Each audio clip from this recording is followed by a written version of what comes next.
ഇപ്പോൾ വിദേശകാര്യ വിദഗ്ധൻ ഡോക്ടർ താജ് ആലുവ തത്സമയം ചേരുകയാണ് മീഡിയ വണിനൊപ്പം. ഡോക്ടർ താജ് ആലുവ, ഇപ്പോഴത്തെ ഈ ഡെവലപ്മെന്റ്സിനെ എങ്ങനെ വേണം നോക്കിക്കാണാൻ? ഇറാൻ ശക്തമായ മുന്നറിയിപ്പ് തന്നെ ഇസ്രായേലിന് നൽകുകയാണ്. സൈനിക ഇന്റലിജൻസ് കേന്ദ്രങ്ങൾക്ക് സമീപത്തു നിന്നുള്ളവരോട് ഒഴിഞ്ഞു പോകാനുള്ള നിർദ്ദേശം നൽകുന്നു. പകരം ഇസ്രായേൽ പറയുന്നു ഖാംനെയെ വധിക്കും എന്ന ആ പ്രകോപനപരമായ ഒരു പ്രതികരണം വീണ്ടും ആവർത്തിക്കുകയാണ് ചെയ്യുന്നത്. എങ്ങനെ വേണം ഇപ്പോഴത്തെ ഈ സംഘർഷത്തെ എങ്ങനെ വിലയിരുത്തണം? ഇറാനെ സംബന്ധിച്ചിടത്തോളം തികച്ചും അപ്രതീക്ഷിതമായിട്ടുള്ള ആക്രമണങ്ങളാണ് ഇറാന്റെ ഭാഗത്തുനിന്ന് ഇന്ന് രാവിലെ ഉണ്ടായിട്ടുള്ളത്. പ്രത്യേകിച്ച് നമുക്കറിയാൻ സാധിക്കുന്ന സംഗതികൾ, അതായത് ഒരു നിലക്കും ഇസ്രായേൽ ഈ ഒരു അർത്ഥത്തിലുള്ള തിരിച്ചടി ഇറാന്റെ ഭാഗത്തുനിന്ന് പ്രതീക്ഷിച്ചിരുന്നില്ല. കാരണം ഇറാന്റെ പൂർണ്ണമായും ബാലിസ്റ്റിക് മിസൈൽ ലോഞ്ചിങ് കേന്ദ്രങ്ങൾ, അതുപോലെ തന്നെ അവരുടെ പ്രതിരോധ സംവിധാനങ്ങളൊക്കെ തകർത്ത സ്ഥിതിക്ക്, പ്രത്യേകിച്ച് ഉന്നത സൈനിക ഇന്റലിജൻസ് സെക്യൂരിറ്റി നേതൃത്വത്തെയൊക്കെ വധിച്ച സ്ഥിതിക്ക് ഇത്തരം ആക്രമണങ്ങൾ ഉണ്ടാകില്ല എന്നായിരുന്നു ഇസ്രായേൽ ഇതുവരെ പല രൂപത്തിൽ പ്രസ്താവനകൾ നടത്തിയിരുന്നത്. പ്രത്യേകിച്ച് ബാലിസ്റ്റിക് മിസൈലിന്റെ ഒക്കെ അത് ലോഞ്ച് നടത്തുന്നതിന് ഉത്തരവാദപ്പെട്ട പല ഉദ്യോഗസ്ഥരെയും ഇസ്രായേൽ നേരത്തെ വധിച്ചിരുന്നു. അപ്പൊ അതുകൊണ്ട് തന്നെ ഇത് ഒരിക്കലും ഇസ്രായേൽ പ്രതീക്ഷിക്കാത്ത ആക്രമണമാണ്. എന്ന് മാത്രമല്ല, ഇസ്രായേലിനകത്ത് അതിശക്തമായിട്ടുള്ള ഒരു എതിരഭിപ്രായം, പ്രത്യേകിച്ച് ജനങ്ങളെ സംബന്ധിച്ചിടത്തോളം, സാധാരണ ജനങ്ങളെ സംബന്ധിച്ചിടത്തോളം ഇതുവരെ അവരനുഭവിക്കാത്ത തരത്തിലുള്ള ഭീതിയും മറ്റ് കഷ്ടനഷ്ടങ്ങളും ഒക്കെ അവരനുഭവിക്കുന്നു. ഇപ്പൊ നോക്കൂ, ഗസയിലെ ഏതാണ്ട് 30-ഓളം ആശുപത്രികൾ തകർത്ത് കളഞ്ഞ ഇസ്രായേലിന് ഇപ്പോ ഒരൊറ്റ ആശുപത്രിക്ക് നേരെ അല്ലെങ്കിൽ അതിന്റെ സമീപത്തുണ്ടായ ഒരു ആക്രമണത്തെ അന്താരാഷ്ട്ര യുദ്ധ നിയമങ്ങളുടെ ലംഘനമായി വിലയിരുത്തുകയും അതിന് ഇറാനെ കുറ്റപ്പെടുത്തുകയും ചെയ്യുന്ന ഒരു അവസ്ഥ വരിക എന്ന് പറയുന്നത് തീർച്ചയായിട്ടും ഒരു നിലക്കും ഇസ്രായേൽ പ്രതീക്ഷിക്കാത്തതാണ്. എന്ന് പറഞ്ഞാൽ തങ്ങളുടെ മരുന്നിന്റെ ഒരു ടേസ്റ്റ് അവരും അനുഭവിക്കുന്നു എന്ന് വേണം ഇതിനെ കരുതാൻ. ഇസ്രായേൽ ഇറാൻ ഏൽപ്പിക്കുന്ന പരിക്കുകൾ അത് ഇതുപോലെ തന്നെ വളരെ ഗുരുതരമാണ്. ഇപ്പൊ നമ്മൾ നോക്കൂ, 90% പേരും അവിടുത്തെ ആശുപത്രികളിൽ നിന്നുള്ള വിവരങ്ങൾ ലഭിക്കുന്നതനുസരിച്ച് 90% പേരും നിരപരാധികളായിട്ടുള്ള സിവിലിയൻസ് ആണ്. ഒരു ഭാഗത്ത് സൈനിക നേതൃത്വത്തെയാണ് അല്ലെങ്കിൽ രാഷ്ട്രീയ നേതൃത്വത്തെയാണ് തങ്ങൾ ലക്ഷ്യം വെക്കുന്നത് എന്ന് ഇസ്രായേൽ പ്രഖ്യാപിക്കുമ്പോൾ തന്നെ നിരപരാധികളായ സിവിലിയൻസ് ആണ് കൊല്ലപ്പെടുന്നത്.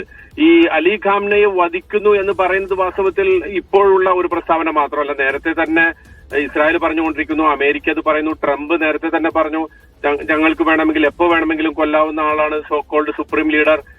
പക്ഷെ അത് നമ്മൾ മനസ്സിലാക്കേണ്ടത്, ഒരർത്ഥത്തിൽ യുദ്ധത്തിൽ ഇങ്ങനെയുള്ള വീരവാദങ്ങൾ അല്ലെങ്കിൽ വളരെ വലിയ വലിയ പ്രസ്താവനകൾ ഒരർത്ഥത്തിൽ തങ്ങളുടെ സൈന്യത്തിനും ജനങ്ങൾക്കുമൊക്കെ അവരുടെ ഒരു മൊറൽ ബൂസ്റ്റിംഗ്, അവരുടെ ആത്മവിശ്വാസം വർദ്ധിപ്പിക്കാനും തങ്ങളാണ് കാര്യങ്ങൾ കൈകാര്യം ചെയ്യുന്നത് എന്നതൊക്കെയുള്ള ആ ഒരു പ്രതിച്ഛായ വളർത്തുന്നതിനൊക്കെ വളരെ അത്യാവശ്യമായിട്ടുള്ള സംഗതികളാണ്. ഇറാനും അത് തന്നെ പറഞ്ഞുകൊണ്ടിരിക്കുന്നുണ്ട്. ഇപ്പോ അയത്തുള്ള ഖാംനെയുടെ പ്രസ്താവനയിലും അതിശക്തമായ തിരിച്ചടി ഞങ്ങൾ നൽകും, അതുപോലെ തന്നെ ഇസ്രായേൽ ഇതുവരെ പ്രതീക്ഷിക്കാത്ത തരത്തിലുള്ള പല മിസൈലുകളും ഞങ്ങളുടെ ഭാഗത്തുണ്ട്, ഞങ്ങൾ അത് ഉപയോഗിക്കും എന്നൊക്കെ ഉള്ളതാണ്. പക്ഷെ അത്തരം വാചകങ്ങൾ അവിടെ നിലനിൽക്കെ തന്നെ ഒരർത്ഥത്തിൽ ഇപ്പോ ഒരു ടിറ്റ് ഫോർ ടാറ്റ് ഇസ്രായേലും ഇറാനും നടത്തിക്കൊണ്ടിരിക്കുന്നു. ഈ സംഘർഷത്തിന്റെ ഏറ്റവും വളരെ ഒരു പീക്കായിട്ടുള്ള ഒരു ദിവസമായിരുന്നു ഇന്ന് പ്രത്യേകിച്ച് നടന്നത്. അത് ഇന്നത്തെ രാവിലത്തെ ആക്രമണത്തിൽ 200 ചില്ലാനും പേരും ഇസ്രായേലിൽ നിന്ന് പരിക്കേറ്റപ്പോ അല്ലെങ്കിൽ അവർക്ക് ആ അർത്ഥത്തിൽ ധാരാളം പേർക്ക് കുടിയൊഴിയേണ്ടി വന്നപ്പോ ഇപ്പോ ഇസ്രായേലും ഇറാനും അതേ നാണയത്തിൽ ടെഹ്റാൻ വാസികൾക്ക് ഇസ്രായേൽ കൊടുത്തതുപോലുള്ള അതേ താക്കീത് ഇസ്രായേലും നൽകുന്നു. നിങ്ങൾ സൈനിക കേന്ദ്രങ്ങളിൽ നിന്ന് അല്ലെങ്കിൽ തന്നെ ചാര ഇന്റലിജൻസിന്റെ ഒക്കെ കേന്ദ്രത്തിൽ നിന്ന് അതിന്റെ അടുത്തുനിന്ന് മാറിപ്പോകണം, അത് നിങ്ങളുടെ സുരക്ഷയ്ക്ക് നല്ലതാണ് എന്ന അർത്ഥത്തിൽ പറയുമ്പോ ഒരർത്ഥത്തിൽ ഈ സംഘർഷം ഇതുവരെ കാണാത്ത ഒരു തലത്തിലേക്ക് ഇത് ഉയർന്നിരിക്കുന്നു എന്ന് വേണം നമുക്ക് മനസ്സിലാക്കാൻ. ഇവിടെ നമ്മൾ അനിവാര്യമായി കാണേണ്ട ഒരു കാര്യം, ഇങ്ങനെ രണ്ടു ഭാഗത്തും വളരെ ശക്തമായ പ്രസ്താവനകൾ നടത്തുമ്പോ ഇപ്പോ നമുക്ക് മനസ്സിലാക്കാൻ സാധിക്കുന്ന, റിപ്പോർട്ടുകളെ വിശ്വസിക്കാമെങ്കിൽ നമുക്ക് മനസ്സിലാക്കാൻ സാധിക്കുന്നത്, ഒരു വെടിനിർത്തൽ അല്ലെങ്കിൽ ഇതൊരു ഏതെങ്കിലും അർത്ഥത്തിൽ ഇതിനൊരു താൽക്കാലിക വിരാമം ഉണ്ടാകണം എന്ന് ഇരുപക്ഷവും ആഗ്രഹിക്കുന്നുണ്ട് എന്ന് നമുക്ക് മനസ്സിലാവുന്നുണ്ട്. പ്രത്യേകിച്ച് ഇറാൻ ആ അർത്ഥത്തിലുള്ള സൂചനകൾ നൽകിക്കഴിഞ്ഞു. നാളെ വിയന്നയിൽ നടക്കുന്ന കോൺഫറൻസിന് പുറമെ OICയുടെ സമ്മേളനം, അതിനുവേണ്ടി തുർക്കിയിലേക്ക് ഇറാൻ വിദേശകാര്യമന്ത്രി പോകുന്നുണ്ട്.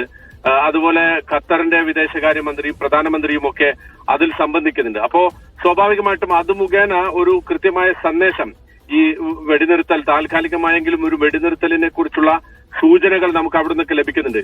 ഇസ്രായേലിനെ സംബന്ധിച്ചിടത്തോളം അമേരിക്ക ഇപ്പോഴും പറയുന്നത് ഞങ്ങൾ ഇതിൽ ഇടപെട്ടേക്കും, പ്രസിഡന്റിന്റെ അനുമതി അതിന് ലഭിച്ചു കഴിഞ്ഞു എന്നൊക്കെ പറയുമ്പോഴും അമേരിക്കയുടെ അകത്ത് ഇതിനകത്തുള്ള ഈ ഇറാനിൽ അല്ലെങ്കിൽ ഈ ഇസ്രായേൽ ഇറാൻ സംഘർഷത്തിൽ നേരിട്ട് ഇടപെടുന്നതിനുള്ള തടസ്സങ്ങൾ ധാരാളമുണ്ട്. അപ്പൊ അതുകൊണ്ട് തന്നെ ഇത് ഒരു വലിയൊരു എസ്കലേഷനിലേക്ക് പോകാതെ അധികം താമസിയാതെ ഇതിനൊരു അറുതി വരും എന്ന് പ്രതീക്ഷിക്കുന്നവർ ധാരാളമുണ്ട്. ഇപ്പൊ ഇറാന്റെ ആണവ ശക്തിയെ തകർക്കുക അല്ലെങ്കിൽ അത് അവരുടെ ആണവ കേന്ദ്രങ്ങൾ ആക്രമിക്കുക എന്നതൊക്കെ ഇറാന്റെ ഈ ശക്തിയെ നശിപ്പിക്കുക എന്നത് ഇസ്രായേലിന്റെ പരമ ലക്ഷ്യമാകുമ്പോൾ തന്നെ ഇപ്പൊ വാസ്തവത്തിൽ ഇറാഖ് അധിനിവേശം 2003 ഇറാഖ് അധിനിവേശത്തോട് ഇതിനെ തുല്യപ്പെടുത്തിക്കൊണ്ട് പലതരത്തിലുള്ള ഇസ്രായേൽ പ്രധാനമന്ത്രിയുടെ പ്രസ്താവനകളെ നേരത്തെ നടത്തിയിട്ടുള്ള പ്രസ്താവനകൾ എടുത്തു പറഞ്ഞുകൊണ്ട് ഇത് വളരെ മുമ്പ് തന്നെയുള്ള ഇസ്രായേലിന്റെ ഒരു പ്രോപ്പഗണ്ടയാണ്. തങ്ങളുടെ ആക്രമണത്തെ ഒരർത്ഥത്തിലും അന്താരാഷ്ട്ര നിയമങ്ങളെ മാനിക്കാതെയുള്ള അതിനൊക്കെ എതിരായിട്ടുള്ള ഈ ഒരു ആക്രമണത്തെ ന്യായീകരിക്കാൻ വേണ്ടി പടച്ചുവിടുന്ന അല്ലെങ്കിൽ അതിനുവേണ്ടി അതിന്റെ മറപിടിച്ചുകൊണ്ടുള്ള ഒരു പ്രസ്താവനയാണ് അല്ലെങ്കിൽ അത്തരം ഒരു വാദമാണ് ഇസ്രായേൽ മുന്നോട്ട് വെക്കുന്നത് എന്ന് അന്താരാഷ്ട്ര വിദഗ്ധർ വിലയിരുത്തുന്നത്.